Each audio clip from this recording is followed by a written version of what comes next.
วิธีสร้าง QR code เอกสารสำหรับภาครัฐเท่านี้ทวีนี้ให้เฮามาเข้า Google Chrome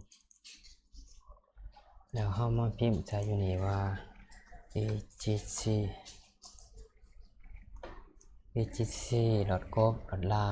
เว็บไซต์ของศูนย์บริหารรัฐดิจิทัลถ้าเฮาบ่เจอตัวนี้แล้วเฮาสามารถมาค้นหาอยู่นี่พิมพ์ใส่ว่าศูนย์บริหารรัฐนะครับมันจะขึ้นมาเว็บนะทำอิฐเว็บอันทำอิฐนี้แล้วก็เข้ามานี้จากนั้นให้เฮามาเข้าบริการเลือกคำว่าระบบ QR code จากนั้นเราจะได้หน้าต่างของการสร้าง QR code สำหรับภาครัฐขึ้นมาอันนี้จากนั้นเราไปก๊อป URL ของเอกสารมาวางเส้นนี้ URL ที่เราจะสร้างเป็น QR code เนี่ยข้าพเจ้าจะเอา QR code ของ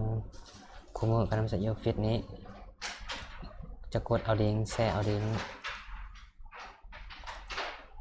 เราคัดดอกเอาลิงก์แล้วเราจะมาวาง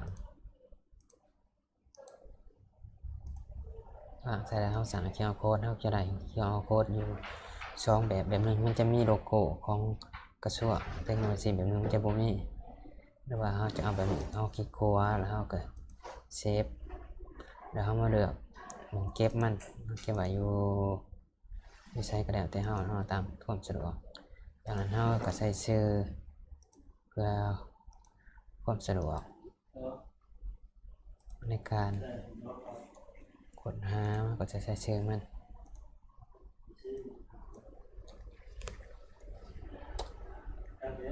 ไว้อยู่หน้าได้ท็อปเอาบันทึกแล้วมันก็จะมาไว้อยู่หน้าได้ท็อปนี้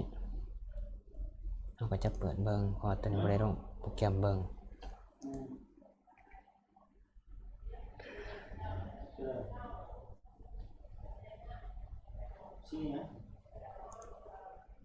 จากนั้นเราก็จะได้ QR code ขึ้นมาเราก็สามารถส่ง QR code ให้หมู่ได้มันจะเป็นสแกนแล้วมันก็จะเป็นเอกสารสำหรับการแนะนำการสร้าง QR code กับแม่นมีความเสน่ห์